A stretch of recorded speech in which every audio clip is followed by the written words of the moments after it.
Hello மக்களே! என்னோட வாழ்க்கையில நான் இது கூட சமைப்பேன்னு நான் நெனச்சு கூட பார்க்கலங்க. ஃபர்ஸ்ட் டைம் என்னோட ஹஸ்பண்ட்காக நான் குக் பண்றேன். உங்களுக்கு பார்க்கும்போது இந்த கறி எப்படி இருக்குன்னு மறக்காம கமெண்ட் செக்ஷன்ல சொல்லுங்க. இந்த கறி வேற எதுவும் இல்லங்க. முயல் கறி தான். ஹஸ்பண்ட் சன்னி சூப்பர் மார்க்கெட் போனப்போ ஃப்ரெஷ்ஷா இருந்ததுன்னு வாங்கிட்டு வந்தாங்க. நான் இதுவரைக்கும் சத்தியமா இந்த கறி சாப்பிட்டதும் இல்லங்க. நான் இதுக்கப்புறமும் சாப்பிட போறதில்ல. எனக்கு இதெல்லாம் புடிக்காது. என் ஹஸ்பண்ட் எப்படி சாப்பிட பழகுனார் பார்த்தீங்கன்னா, ஊர்லலாம் வந்து வந்து முயல் வேட்டையாடுவாங்கல்ல. ஸோ அந்த மாரி வேட்டையாடி எங்க மாமனார் கொண்டு வருவாங்க. அப்பா குக் பண்ணி அவரு சாப்பிட்டுருக்காரு. அவருக்கு ரொம்ப பிடிக்கும். அதுவும் கறி ரொம்பவே சாஃப்ட்டா இருக்கும்னு சொல்லிக்கிட்டு இருந்தாரு. எனக்கு எதுவுமே தெரியாதுங்க.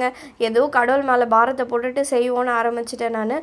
ஸோ ஃபர்ஸ்ட்டு எல்லாத்தையும் கறி கட் பண்ணிக்கிட்டேன். இங்க கனடா ஒரு விஷயம் இல்லங்க. எல்லா விஷயமுமே கத்துக்கணும். ஏன்னு பார்த்தீங்கன்னா, ஏ டூ இசட் நம்மளே பண்ற மாரி இருக்கும். இல்லன்னா எல்லாத்துக்குமே காசு. அதனாலேயே பார்த்தீங்கன்னா, எல்லா விஷயமே நம்மளே கத்துக்க வேண்டியதா இருக்கும். நம்மளே நம்ம பண்ண வேண்டியதா இருக்கும். ஒரு விதத்தில நல்ல விஷயமா இருந்தாலுமே, ஒரு சில டைம் பார்த்தீங்கன்னா, ரொம்பவே கடுப்பா இருக்குங்க. ஸோ நம்மளோட முயல நல்லா கட் பண்ணி எடுத்து, அதுக்கு மஞ்சத்தூள், உப்பு போட்டு வாஷ் பண்ணி எடுத்துட்டேன். முயலோட கிட்னி, ஈரல்லாம் பார்த்தீங்கன்னா, அதிலேயே வச்சு குடுத்துருந்தாங்க. ஸோ அதையுமே பார்த்தீங்கன்னா, தனியா எடுத்து வச்சுட்டு, நல்லா எல்லாத்தையும் போட்டு வாஷ் பண்ணி எடுத்தாச்சு. வாஷ் பண்ணது எல்லாத்தையும் ஒரு சைடு வச்சுட்டு, ஃபர்ஸ்ட்டு பார்த்தீங்கன்னா, நம்மளோட முயல் 65க்கு நான் மசாலா தடவி எடுத்து வச்சுட்டேன். ஏன்னு பார்த்தீங்கன்னா, இது சிக்கன் கறி மாரியா, இல்ல மட்டன் மாரியா எனக்கு எதுவுமே சுத்தமா ஐடியா இல்ல. ஸோ அதனால ஃபர்ஸ்ட்டு இதுக்கு நல்லா மசாலா ஊறி இருந்தா தான் நல்லாயிருக்கும்னேட்டு 65க்கு மசாலா தடவி வச்சுட்டு, அடுத்து பேலன்ஸ் இருக்க கறியிலே கொஞ்சமா சுக்கா செய்யலாம். மதுரை ஸ்டைல் சுக்கானேட்டு.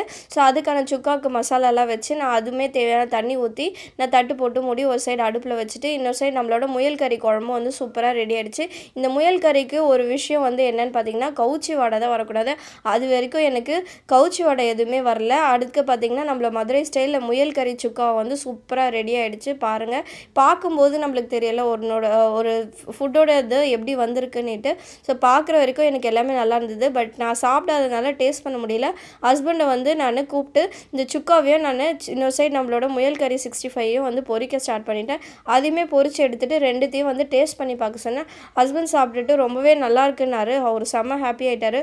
அவ்வளோதாங்க, இவ்வளோ கஷ்டப்பட்டு செஞ்சு நம்மளோட மிஷின் இன்னைக்கு நல்லபடியாக சக்ஸஸ் ஆகிடுச்சு. ஹஸ்பண்டும் ஹாப்பி, நானும் ஹாப்பி. ஸோ இதெல்லாம் முடிச்சுட்டு அடுத்து பார்த்தீங்கன்னா, எனக்கு டென்டல் கிளினிக்கு 1 PM அப்பாயின்மெண்ட் இருந்தது. ஸோ நான் அதுக்கு கிளம்பி போயிட்டேன். நாளைக்கு ஒரு ஷார்ட்ஸில் உங்கள் எல்லோரையும் பார்க்குறேன். பாய்.